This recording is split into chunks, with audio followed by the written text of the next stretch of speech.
Olá, queridos amigos, é uma alegria imensa estar aqui, tendo você como telespectador, como telespectadora, que são a causa do nosso existir. Então, eu sou Sebastião Camargo, começa mais um programa Exemplos Não Nos Faltam. E é uma alegria receber as suas vibrações, o seu auxílio, onde quer que se encontrem, que Deus nos abençoe, que o Cristo nos ilumine, que os benfeitores amigos nos amparem, que os elementais nos sustentem e multiplique na vida de cada um de vocês milhões de vezes. Em especial também as emissoras parceiras, que por conta do tempo, ora falamos dos patrocinadores, ora falamos delas, ora esquecemos de tudo por conta do tempo. Então a TVC de Três Lagoas é a nossa parceira que retransmite os nossos programas. A Web Rádio Portal da Luz de Dourados, Mato Grosso do Sul, TVC Três Lagoas, Mato Grosso do Sul. Espiritismo Andradina, Portal Espiritismo Andradina. TV Web de Frutal, que esse programa foi feito uma parceria com a TV Web e a TV O Despertar da Consciência. E outros parceiros que possam surgir para agraciar a nossa transmissão, que pudesse nos ajudar a propagar mais e mais as ideias. Você, agradeço por ter cadastrado em nosso canal, por curtir os nossos vídeos, por compartilhar, por nos ajudar nessa propagação. É uma alegria muito grande. Você, distribuidor, seja a Mega Livros, seja qualquer outra distribuidora, qualquer livraria, o livreiro, os estudiosos do livro, os grupos de estudo, todos que nos ajudam de uma forma direta a divulgar os programas, esse programa, as pílulas também, as lives, o programa de domingo, que ora é gravado, ora ao vivo. Então a nossa gratidão eterna a todos. Então vamos falar um pouco mais de Miramês, de Leon Denis, nesse programa, por ter nos ensinado muitas coisas para que pudéssemos dar continuidade à nossa tarefa na oportunidade encarnatória. Então, Miramês apareceu num momento tão difícil de nossas vidas, do qual a gente já havia sido desenganado pela medicina acadêmica, e tão rebelde que éramos, e mesmo aquela dor profunda de ser desenganado, e recuperamos através do auxílio da espiritualidade, buscando ajuda, e chega um momento que ele chega para nós e disse-nos: você está desenganado pela medicina espiritual também. E na época eu estava com a pneumonia simples, que eu gastei 6 meses, porque o sistema imunológico do nosso corpício ele é muito frágil desde nascença, e a ciência acadêmica ajudou fortalecendo. 6 meses de tratamento, eu recebi alta, voltei para a casa espírita com o mesmo comportamento rebelde, querendo impor ideias.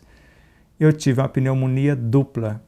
Foi aí que a medicina espiritual me desenganou também, e ele disse: você já leu, você começou a estudar, você sabe que ninguém tem que te curar, nem a medicina, nem nós. Então agora, ou você aplica o que sabe, ou nós vamos te trazer para o mundo espiritual como um fracassado, como alguém que falhou na sua oportunidade encarnatória. E levando para a prática o que aprendi na teoria, tanto do ensino de Miramês, de Leon Denis, de André Luiz, de Bezerra de Menezes, de Joana de Ângeles, do próprio Kardec, que tem toda a parte de autocura na obra kardeciana, curamo-nos da pneumonia dupla em 1 semana e nunca mais tomamos remédio. Isso já faz mais de 20 anos. Vai completar agora em 2020, em julho,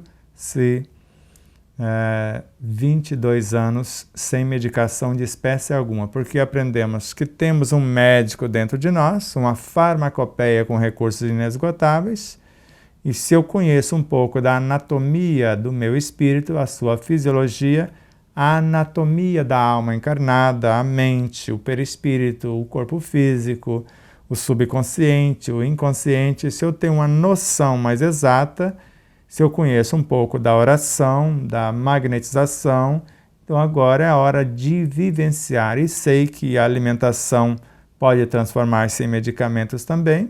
Então, a alimentação adequada, alimento não é só o que se come, é a água que tomamos, as leituras também são alimentos, as músicas, ou seja, tudo que entra no nosso psiquismo, de alguma forma é alimento, porque alimento é informação que trazemos para dentro do nosso cenário. Então, nesse sentido, esta obra Saúde é magnífica.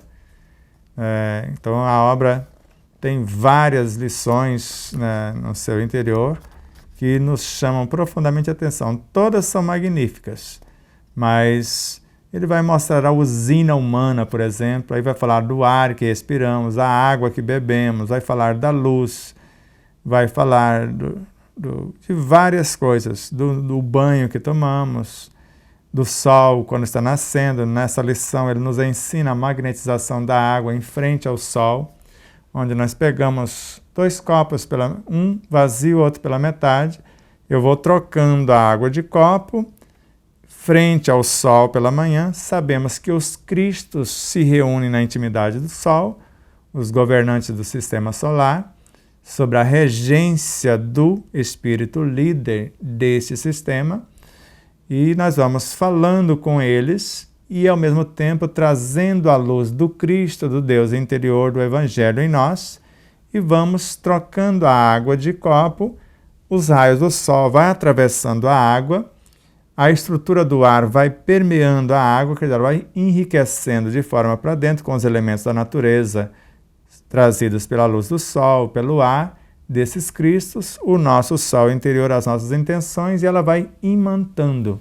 Isso mesmo, ela vai mudando a textura, vai mudando a sua estrutura, às vezes até a sua coloração.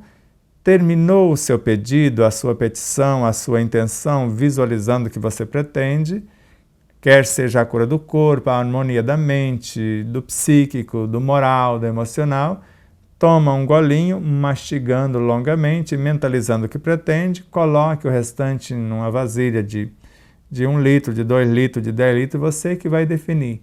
Para você cozinhar com ela, colocar no seu alimento e etc. Dá para o seu animalzinho de estimação, colocar na sua plantinha. Faça uso desse alimento divino que você acabou de criar. E se você fizer isso constantemente, você vai ver que você não vai precisar nunca mais de remédios industrializados. E você sabe que remédio algum cura coisa alguma. A medicina também é de Deus. O remédio, a função dele é aliviar os efeitos. Somente isso. Uns são bloqueadores, como os psicotrópicos, outros são anestesiantes, no caso os analgésicos, até as anestesias, e outros são estimulantes, no caso das vitaminas, né, dos suplementos alimentares e etc. Então vai ajudar a dar um impulso maior, mas o mais perfeito alimento está na natureza, nos elementos naturais. Você sabe disso. Então a indústria de alimentos se esforça para adequar, já tem indústrias que basicamente é quase tudo natural, muito pouco químico. A tendência dessas indústrias é chegar a químico nenhum. Então cultiva tudo organicamente, sem agrotóxico nenhum, e para a conservação é que ainda colocavam. Agora já estão criando técnicas e mecanismos para não colocar, para ser consumido mais rápido, mais natural. Isso para o futuro tudo vai ser assim, o alimento mais natural possível. E nós aprendemos tudo isso na doutrina dos espíritos. Porque se é a ciência da religião, a religião da filosofia, a filosofia da ciência, quer dizer, é uma síntese do conhecimento cósmico, quer seja filosófico, científico ou religioso. Não importa se vai estudar qual o setor, ela vai estudar a origem da vida, a natureza, como essa vida fez para chegar até aqui, e a sua destinação. Como nós falamos do Livro dos Espíritos. Lembra? Vou pegar aqui o Livro dos Espíritos. Ele é dividido em 4 partes. A primeira parte, elementos gerais do universo, ou seja, a nossa origem. A segunda, a natureza do ser. Quer dizer, como, do que somos constituídos. A terceira, as leis morais que regem a vida. E a quarta parte, a justiça divina, bênçãos e consolações. Então, a primeira obra que estuda os elementos gerais, a obra A Gênese. Então, ela vai estudar a primeira parte. A segunda parte, o Livro dos Médios, que é a parte científica que vai nos mostrar a natureza do ser. Também. A primeira parte é científica também, que é a Gênese. Então, a terceira já é a parte moral, que é o Evangelho segundo o Espiritismo, as leis morais, que nós já falamos, a lei de adoração, do trabalho, de reprodução, de conservação, de destruição, de sociedade, de progresso, de igualdade, de liberdade, e depois a síntese das 9, que é uma sugestão de Allan Kardec, como dissemos, que está na obra No Rumo da Felicidade com Joana de Ângeles, lei de amor, justiça e caridade. Não é lei de amor, de justiça e de caridade. É uma só lei, onde o amor tem a função de compreender, a justiça a função de corrigir e a caridade a função de nos salvar, que é um processo de autoiluminação. Entendido? Então, o amor a função de compreender a situação, a justiça de corrigir a pauta e a caridade de nos iluminar, tirando a gente da situação. Mais ou menos entendido? Então, como eu disse, para estudar essa obra, Miramês escreveu 20 obras. 20. Filosofia espírita. E, de alguma forma, o Leon Denis, nesta obra, depois da morte, ele fez uma síntese do ensino universal dos espíritos. Na parte do No Invisível, podemos dizer que ele vai dar um destaque mais para o Livro dos Médiuns, falando da mediunidade. O problema do ser, do destino e da dor, praticamente origem, natureza e destino. É o ápice de sua obra, como na obra de Miramês, para mim, o ápice é Horizontes da Mente, mas a obra Francisco de Assis é magnífica também, mas Horizontes da Mente é um caso à parte. Então, estudando esses mestres e com o exemplo dele, porque Leon Denis dedicou a sua vida à doutrina, não consorciou-se com ninguém, porque a vida dele foi dedicada à causa. Ele trabalhava para ter o sustento suficiente para divulgar a doutrina dos espíritos. Então, desde muito cedo. Entendido? Miramês era um lorde, em espanhol, então ele gostava de conhecer os povos. E para nossa felicidade, o rei da Espanha enviou ele num navio que veio para o Brasil para que ele fosse espião, ou espião. Mas quando chega nas proximidades, durante a noite, o navio atracou, não ainda nas margens, mas atracou numa altura e para chegar no outro dia. E durante a noite ele teve um desdobramento e em terra firme nesse desdobramento, os índios receberam-no como o Deus branco que ele estava esperando. Então ele já era um velho conhecido. E ele é o jovem rico que na época de Jesus, ele perguntou a Jesus o que é preciso para ganhar o reino dos céus. Então vá, mas primeiro ele falou, basta viver a lei. Mas os mandamentos eu já observo, eu já vivo conforme eles traçam. Então vá, vende tudo o que tem, reparta com os pobres e siga-me. Ele não teve condição de fazer. Mais de 16 séculos depois, o convite veio de novo, quando ele chegou no Brasil no outro dia, quando ele, de fato, pisou em terra firme, a mesma cena do desdobramento aconteceu. E agora ele ouviu de novo a voz. E aí, dessa vez, ele não vacilou. Ele mandou uma procuração para a Espanha, para os parentes fazer o que quiser da herança, e ele ficou por aqui para a nossa felicidade. Ele foi, juntamente com um amigo, o primeiro a criar uma lei de proteção aos índios, aos negros, etc., isso em 1886. Toda a biografia, né, sintetizada está na nossa obra, caso queira melhor entender ou só pedir, a gente pode enviar, mas tem nas obras tanto de um quanto de outro também. Nós procuramos juntar o máximo de informações. E Leon Denis, antes de ser Leon Denis, como Jerônimo de Praga, ele já amava tanto o Cristo e respeitava tanto Allan Kardec, que era Jan Hus na época, que Allan Kardec pregava a doutrina do Cristo, a reencarnação, e para negar o Cristo, que ele não quis negar, ele foi queimado vivo, né, o Jan Hus, e Jerônimo de Praga não negou nem Jan Hus e nem o Cristo, foi queimado também, e depois encontram mais tarde, agora Hippolyte Léon Denisard Rivaio e ele, Leon Denis, para nós outros. Então já encontrou de cara, com 18 anos, o Livro dos Espíritos, e depois conheceu o autor que organizou, que era o próprio Kardec. Está? Então, para falar um pouquinho desses mestres que marcou as nossas vidas, todos eles são importantíssimos. Todos que nós juntamos no livro e muitos que não entraram nesse livro e vão entrar nos outros livros. Então, esses mestres são exemplos vivos, como um Chico Xavier, que também não consorciou-se para dedicar o amor à humanidade. Então, falamos muito de sua obra. E, ao mesmo tempo, um Divaldo Pereira Franco, que não consorciou-se para adotar mais de 600 crianças, tem mais de 600 filhos, mais de 500 netos, uma obra magnífica, um exemplo de vida também para nós. E assim como vários outros, como Maria Teresa de Calcutá, Mahatma Gandhi. No caso de Mahatma Gandhi, ele era violento, até espancava sua esposa vez por outra, conforme está na história. Mas um dia ele conheceu as bem-aventuranças, os 12 primeiros versículos do 5º capítulo do Evangelho de Mateus, as bem-aventuranças. Introjetou, trouxe para dentro e pacificou o seu íntimo.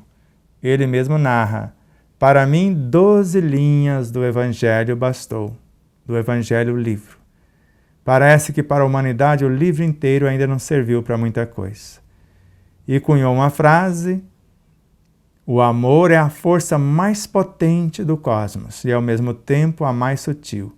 E após pacificar-se, tornou-se pacificador de mais de 800 milhões de indianos e paquistaneses, né, por ocasião da libertação desses povos do jugo dos ingleses. Como Madre Teresa de Calcutá, ela perguntava, ou melhor, alguém lhe perguntava: que é Deus para você? E ela respondia para esse alguém: você. Qual é a sua religião? Você. E assim foi essa criatura. Ela se sentia uma caneta nas mãos de Deus.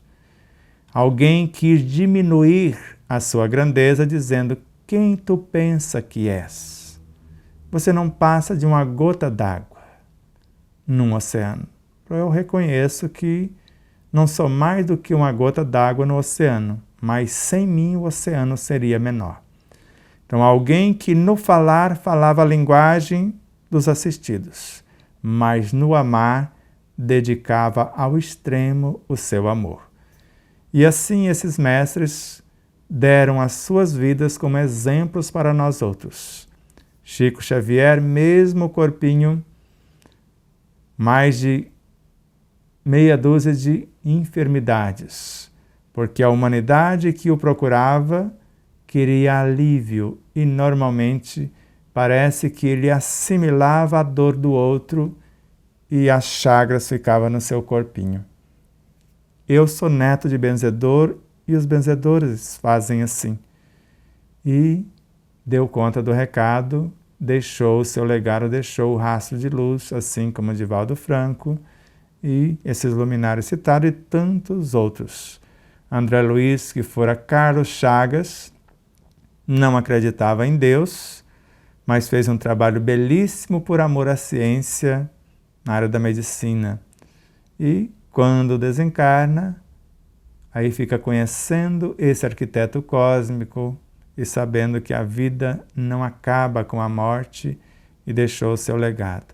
Emmanuel, para nós, não apenas o senador romano, depois o padre que encarnou no Brasil e etc., como nós já sabemos, mas o que mais marca na vida de Emmanuel é que, com Chico Xavier, ele era o líder dessa falange Espírito da Verdade, que continuou enviando as mensagens através de Chico.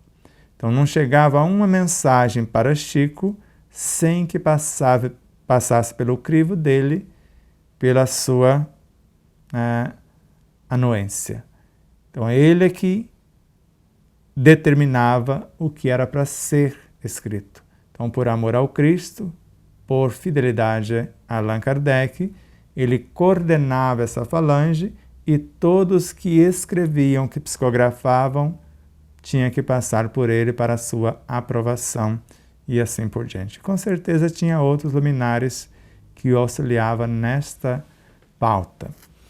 Está entendendo? Eu dei uma desacelerada nos últimos programas, porque nós colocamos muito conteúdos nos demais, para você se acalmar um pouco, saber um pouco desses luminares, saber algumas coisinhas de nossa vida, que já passamos por várias problemáticas, e depois que compreendemos a doutrina e o exemplo desses mestres, Chico Xavier escreveu todo o processo de autocura. Não sei por que não usou nele, mas Divaldo, como seu pupilo, usou o conteúdo do Chico e curou o seu próprio corpo várias vezes. E assim como deixou nas obras de Joana de Ângelo, em especial, todo o processo de autocura como se fosse ainda aprimorado, para que nós outros pudéssemos curar a nossa própria problemática, as nossas próprias enfermidades. Mas isso já vem de longe. No Evangelho de Mateus, assim como grafa Emmanuel no capítulo 51 da obra Pão Nosso, pregando o Evangelho do Reino e curando todas as enfermidades. Então Mateus já falava isso. Jesus falou isto. Sois deuses. O reino de Deus está dentro de vós. O reino de Deus é o Evangelho. E se o reino está dentro, Deus e o Cristo também estão. Miramesa que fala isso. E o que nos falta? Então a fé que eles estão em nós. E colocá-los em movimento. Essa força, essa vitalidade, gerando vida em nosso benefício e daqueles que estão à nossa volta. Inspirem com suavidade. Comece a idealizar algo enobrecedor. Ideias enobrecedoras são junções de pensamentos nobres. Faça planos de futuras ações benéficas. Essas ideias e planos estão vindo da essência de nossa consciência e interagindo com o entorno. Então elas vão gerar energias equilibrantes, que vão reorganizar os complexos campos celulares, vão harmonizá-los e aumentar-lhes a produtividade. Como fazer isso? O indivíduo deve concentrar-se numa visão saudável. Então você vai concentrar-se numa visão saudável de você mesmo. Projetando-se no tempo, vendo-se daqui a pouco em condição de equilíbrio, vendo-se recuperado, como se já tivesse sarado. Só que vendo-se também assumindo as novas responsabilidades ou desenvolvendo as atividades que você pretende concretizar. Então não basta sarar. Sarar para quê? Com as mesmas ideias que criamos o problema, não vamos resolvê-la. A Albert Einstein. E nós temos certeza, ninguém tem que acreditar nisso, que Einstein é uma fração do tronco chamado Kardec. Assim como Pietro Baldi, Chico Xavier, isso é nós. Então, se acreditamos que Chico é um cisco, uma fração de Francisco de Assis, na visão de Bacelli, como eu disse, João Evangelista, Francisco de Assis, Ian Russo, Hippolyte e Chico, sequências. Isso é o que menos importa se você acredita nisso ou não. Só sei que todos nós pertencemos a uma única videira. Eu sou a videira. Lembra com Jesus? vós sois os ramos. Se somos ramos dessa videira, estamos no Cristo. Não sei se li para vocês, acho que li lá no início, lá atrás, o próprio Jesus falando desse Cristo, dessa alma do mundo.